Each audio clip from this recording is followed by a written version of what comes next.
Hello, ladies and gentlemen. Welcome to the Entrepreneurship for English Major course with me, Larissa Daniela. I am the English Literature Lecturer from Jakarta International University in Indonesia. This course will be conducted both in Indonesian and in English. So now we have come to the lecture 10 or chapter 10, which is entitled English for Specific Purposes. So, continuing the previous two chapters, talking about the business or ventures that you probably can do as English major students. So here we come to the third section of those ventures. So this one is about English for specific purposes.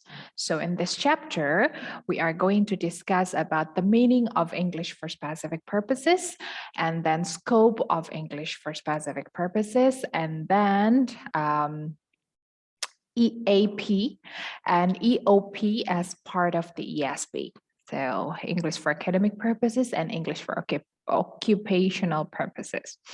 And then the next one, we are going to discuss the ventures of English for specific purposes, which includes business English for workers, English for hospitality, and lastly is English event organizer for academic events. Let's discuss one by one. All right, so let me explain the meaning of English for specific purposes first. Okay, so English for specific purposes, are also well known as ESP, is an approach to language teaching that targets the current and or the future academic or occupational needs of the learners. Focuses on the necessary language, genres, and skills to address the needs and assist learners in meeting the needs through the use of general or specific teaching materials and methods. Okay, so here is the scope of English for specific purposes. A key feature of an ESP course is that the content and the aims of the course are oriented to the specific needs of the learners. ESP courses focused on the language, skills, and genres appropriate to the specific activities the learners need to carry out in English. Typically, ESP students are adult learners. They often have the same learning goals, although not always in terms of language proficiency. Key issues in teaching of English for specific purposes are how to identify learners' needs, learners' participation, and learners' progress until the learners succeed to master the course. Well, there are actually two scopes of ESP that we have today, we will discuss today. Hutchinson and Waters 1987 note that ESP includes two things. The first one is EAP, which stands for English for academic purposes, and the second one is EOP, which stands for English for occupational purposes. Okay, let's see the differences between them here. So here are the differences between EAP and EOP. So EAP is a branch of ESP in the teaching content is matched to the requirements of the learners, while the EOP is a branch of ESP and covers the situation in which learners are studying English for work-related reasons. So I think it's clear enough from the title, English for academic purposes and English for occupational purposes. I think it's pretty much clear enough the difference between them.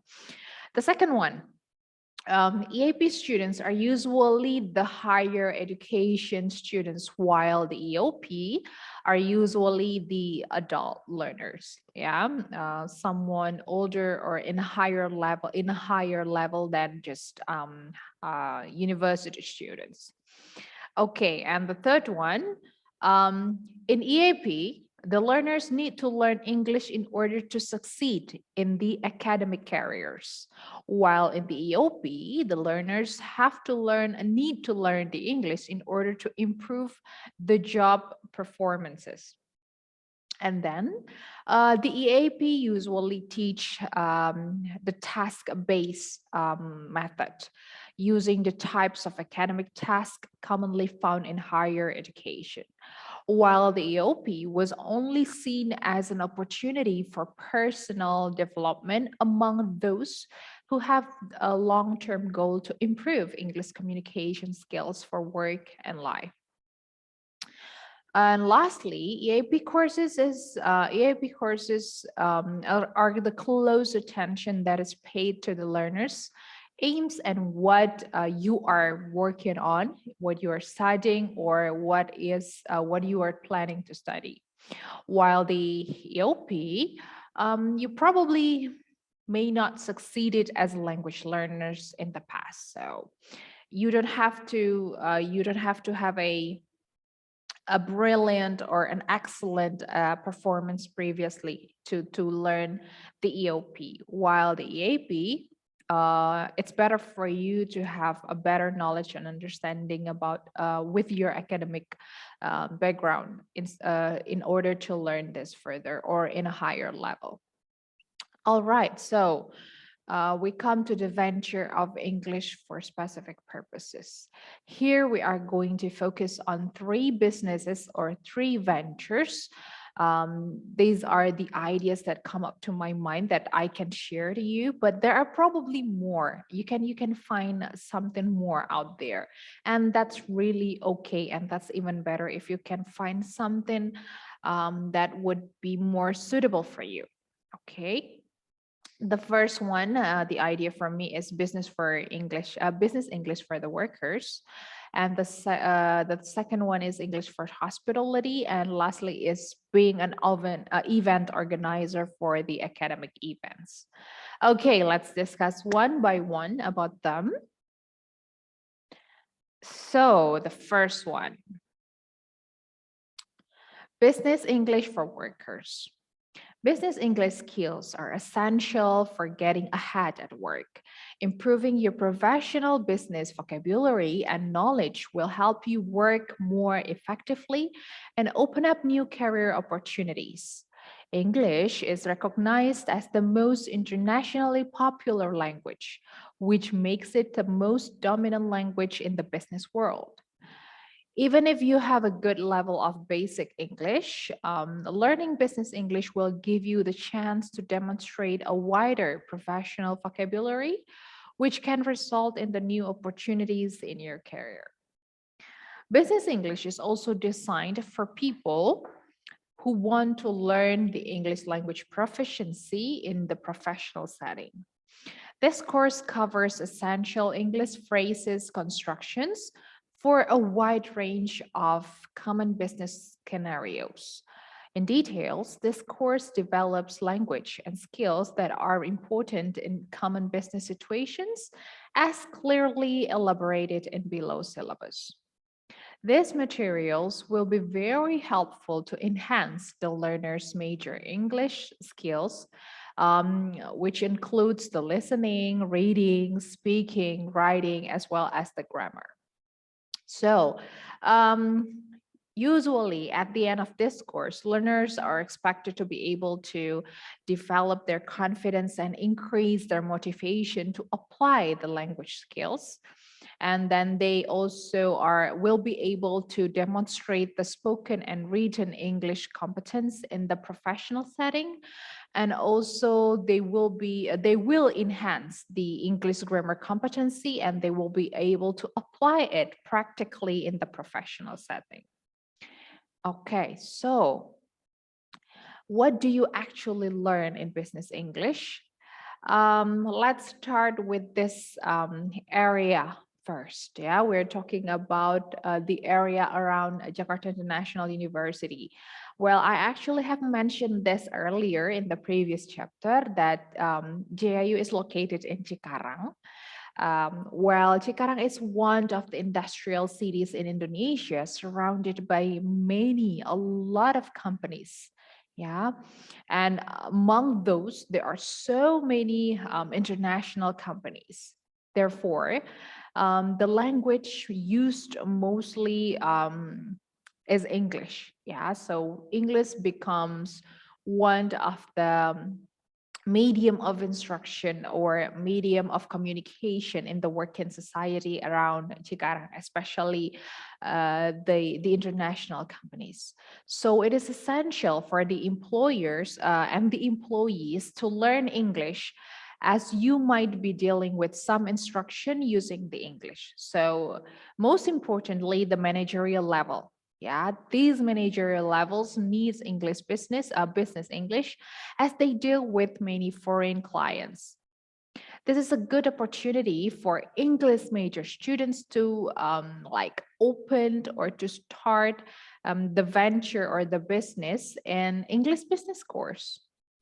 Okay, so this chance or this opportunity will help a lot of workers and employees in pursuing their careers by providing the course with the following materials, such as understanding the vocabularies used in business and professional settings, like business writing, delivering the presentation, and then expressing your opinions in a professional way, doing negotiation, like describing or presenting the graphs and charts, as well as conducting and taking parts in the meetings.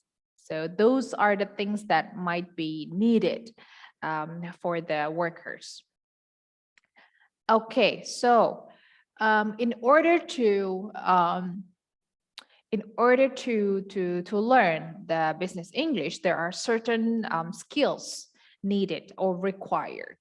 And here we have several. The first one is presentation skill. A business presentation is a purpose-led summary of key information about your company's plans, products, or practices, designed for either internal or external audiences. So it is necessary to have a good presentation skill in order to explain all the details about your company, products or services. When you are presenting, you have to be ready with your materials and your body language also, because your audience will pay attention not only with your presentation, but also your nonverbal communications, your gestures, your facial expressions, and your facial mimical as well. Okay. And then the next one is the small talk. So whether it is a formal or informal situation, you have to make small talk with your colleagues. In Indonesian, small talk is called chit chat, basa-basi begitu ya, mengobrol yang non formal atau yang santai sebelum ke pembahasan yang core-nya, the core discussion or the core points. So usually we talk informally. We have a very casual conversation before we had the formal one. So it is called small talk. So a break time is a great time to start small talk skills. Here you can start to talk about your interests or your college's interest to build chemistry. Lining up conversation partners is a great way to help with small talk too. Make sure you know which subjects are appropriate for small talk and the vocabulary with which to discuss them. So like weather, entertainment, sports, celebrities. These are the common topics of small talks, while usually like marital status, and then what is it? Age, religion, what else? Yeah, those are the very sensitive topics that you better avoid. Yeah, and it depends on the culture as well. So Indonesian culture, Korean culture, or any other cultures will probably have different taboo topics to discuss. So it's better for you to really understand who to whom you are talking to and what kind of topics that you better discuss or you better talk one to another each other, and avoid the other topics that that is not appropriate on their culture. Okay, so emailing skills. As we live in an what is it, a digital society, and many offices are making strides to go paperless. So this means that email is definitely essential in business fields. Yeah, everyone uses emails, and then what is it, a WhatsApp? Yeah, send out details on business letters, company information, business documents, and etc. You can do all of them with emails. Sending emails inside and outside of the company must be specific and to the point. There's no intonation in written expression, meaning that it is important to make sure the use of your language in the email is correct, contently and grammatically, especially if you do it in English. Okay, because if you do not use the appropriate what is it, terminologies or sentence structure, or even the correct grammar, there could be some misunderstandings. Yeah, the readers of your emails could what is it, yeah, could interpret your email differently because you do not use the sentence structure as you actually want, you are trying to say or you're trying to express. Okay, all right. So in order to start these ventures, in order to do this, to open or to start the venture in the business English course, so there are several things that you have to prepare. The first one is observes the specific needs of the business English itself. Like the business holds in many parts. You will not prepare materials about English in instant food company to English in computer engineering. Yeah. So it is necessary to observe the need of the workers depending on what field they are working for or they are working in. Okay. And then the second one is pitch to targeted clients. Well, we actually will discuss this a little bit further in the next chapter, but it's okay. So specify the ones or the clients who will need this, who are in need of this business English and who are like eager to learn it. Yeah. Deeper. Find the most suitable people who will need this course. Yeah, those people will be the targeted clients. And then C is offering the topic of the materials. Well, actually, I have prepared the example of business English syllabus. Let me share this to you. Wait a moment. Mm,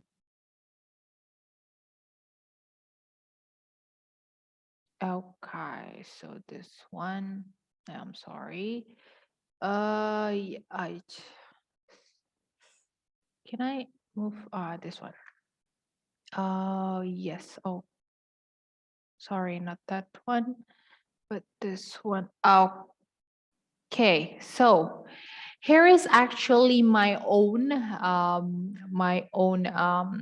syllabus that I have created. Yeah, business English private course that I do for the workers in the logistic company around here.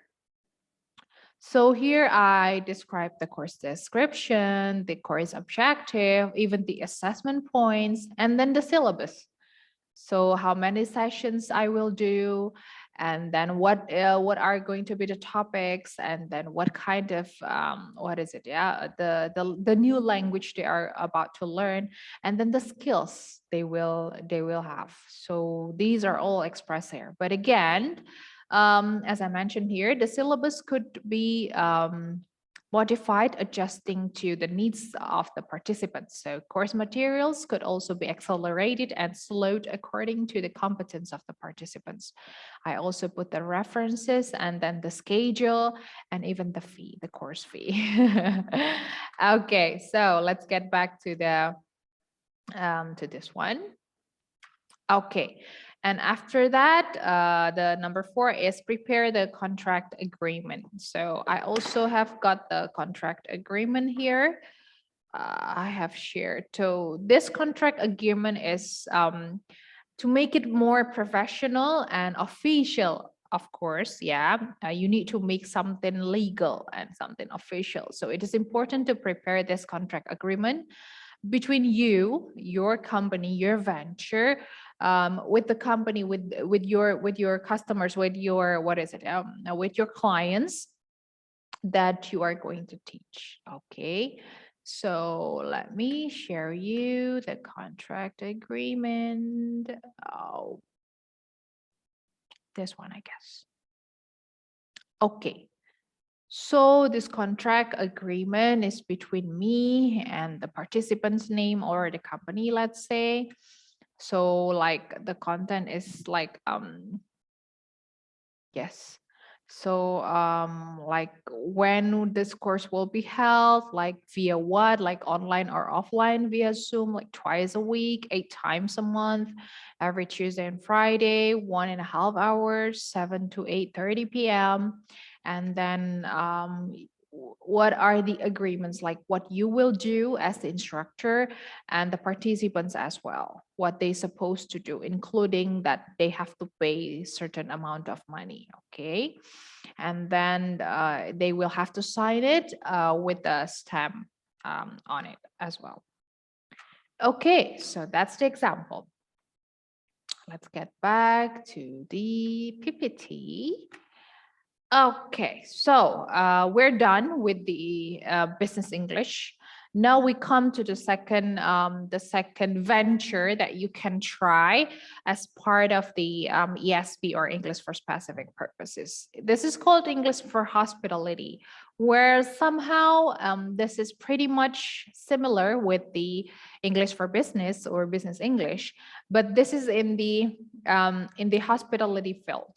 So English for the hotel industry is designed for those professionals who work in the hospitality industry, interact with corporate and international clients, aim to go and work in English-speaking countries, or just want to improve the English language abilities. Yeah, essentially, it stimulates situations where you might need English to talk to your clients, to your guests, the tourists, or even to the customers. Okay, so the skills needed in English for hospitality are, there are 3 main skills. The first one is speaking and listening skills. English is an essential aspect of the reception and reservations area. These skills of speaking and listening are applied together in essential activities such as making reservations by phone. Listening and speaking are very important in order to communicate with the tourist and guests. When the guest complains or faces a certain problem, you can help and solve the problem by having good speaking skills and good listening skills. Listening to your problem and talking to them, listening to their problem and talking to them in order to find the solution. Okay. The second skill is writing and reading for residential marketing and intermediary tourist services. So it is usually for travel agencies or even operators. So the use of English is often is intermediary companies such as travel agencies and operators. In the case of communication, it is essential to be able to maintain a dialogue about a service. Employees should be able to perform an internal task. For example, creating a tourist package, and for this, you must have good reading and writing, since in most cases, communication with companies that are in other countries is given by emails. And lastly is the use of English skills in scientific research related to tourism. So English is a scientific area, has more scope. English in the scientific area has more scope than any other language, since the most significant amount of research and updates on various tourism topics are mostly in English. The latest publications in scientific journals help to improve the news events on issues regarding the tourism itself. You need English specifically for consultations on the subject of being informed of the new trends on specific topic. Likewise, if you wish to transmit your point of view reflected in an article, the implementation of writing and reading are essential to carry out this work.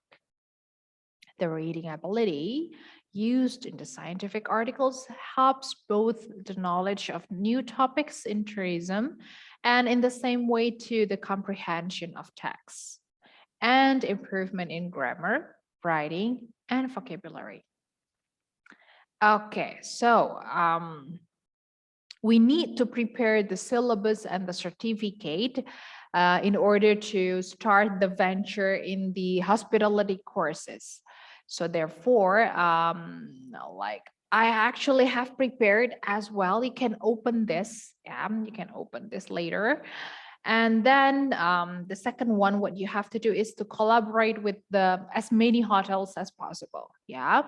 Of course, your course will be definitely held in the class to learn the materials, but for the practical, it will be better if it is held in the hotel directly. Yeah. Practice directly in the hotel with guests directly is very essential for those students. Moreover, your course has a high quality collaborations with the hotels. Yeah. Okay, so the practical activities you can do are like booking, changes. So these are the practical activities as well, like you do the bookings, changes, and cancellations, reservation. And then you can also like do practical activity like informing the customers about travel requirements, especially during this pandemic situation. And also understanding and giving directions on a map and on a building.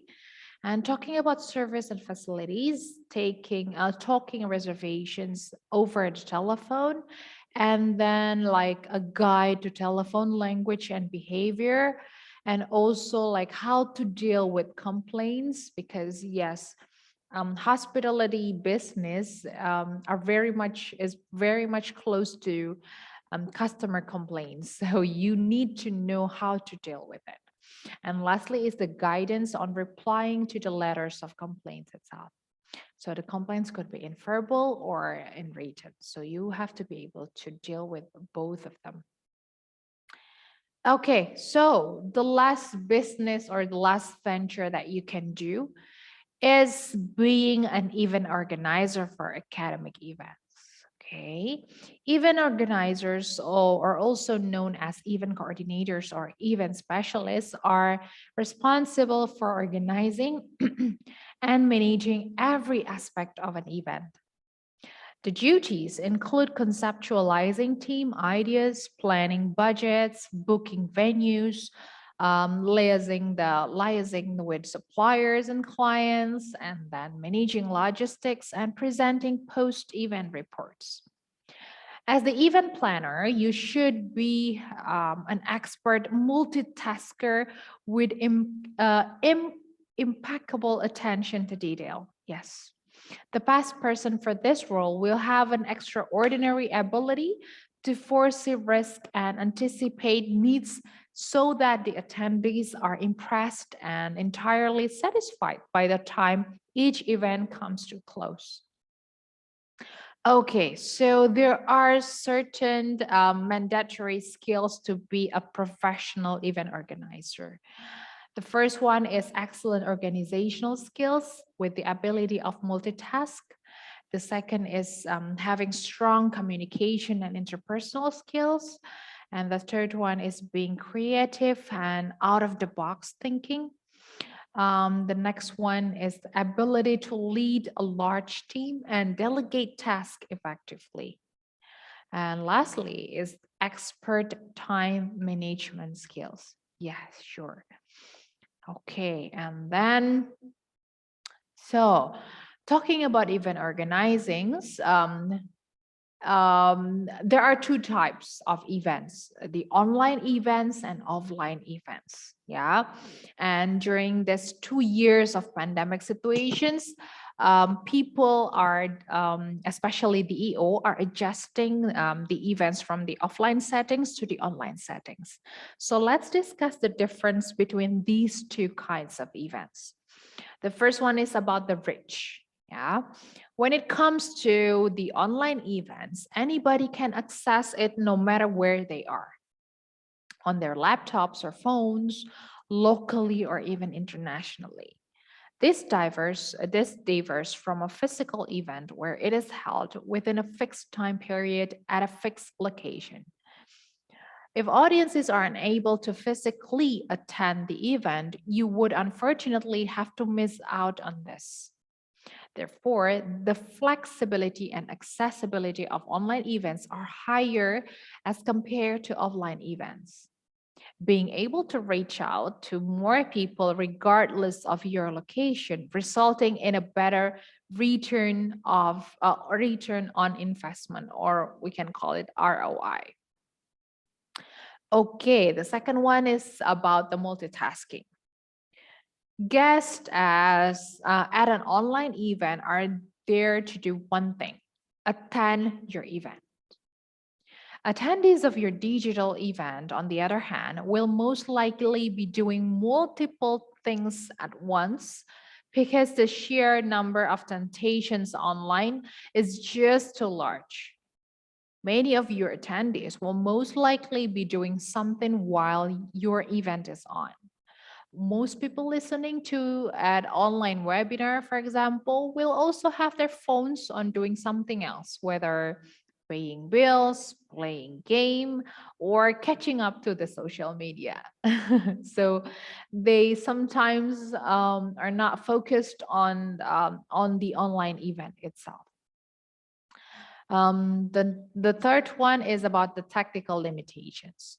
No matter how far into the future, many of us may already be thinking mass electronics are currently planted firmly in 2020.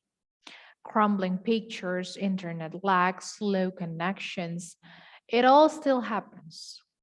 If the video freezes or any of your features do not work, your viewers who are accustomed to large platforms that operate perfectly will quickly switch to something else. It's of the utmost importance to find a reliable virtual events platform to minimize the chances of this happening and thereby retain attendance at your virtual conference. Okay, lastly is about the budget. When it comes to planning a physical event, a lot of resources are being used for venue bookings and physical setup fees of furniture, decorations, projectors, sound speakers, and other more. You can save more when it comes to the online events, as these physical materials are no longer required. Instead, you can channel your budget into more effective resources, such as better marketing and in event engagement tools for better ROI, or return on investment, instead to boost a more successful and eventful virtual event. These tools would not be as useful or relevant for physical events. Thus, it is important to consider the budget that vastly differs when you are planning to host either an online or offline event. Okay, so here I give you the example. This is taken from the pedia.com. The examples of academic events, there are four here. workshop, seminar, symposium, and conferences. And these are what is it? Yeah, the differences between them, or it could be the similarities as well. So I guess you can read them one by one, and this is definitely very clear enough. Yeah, the differences between them. So you can become the EO for this four, or yeah, it could be webinar as well if it is online one. Yeah, and this four events could be held online and offline actually. Yeah, and there are many other academic events as well. Not only this, but these are the examples that I took. All right, so yes, that would be all, ladies and gentlemen. Thank you very much for your attention and see you in the next chapter. Goodbye.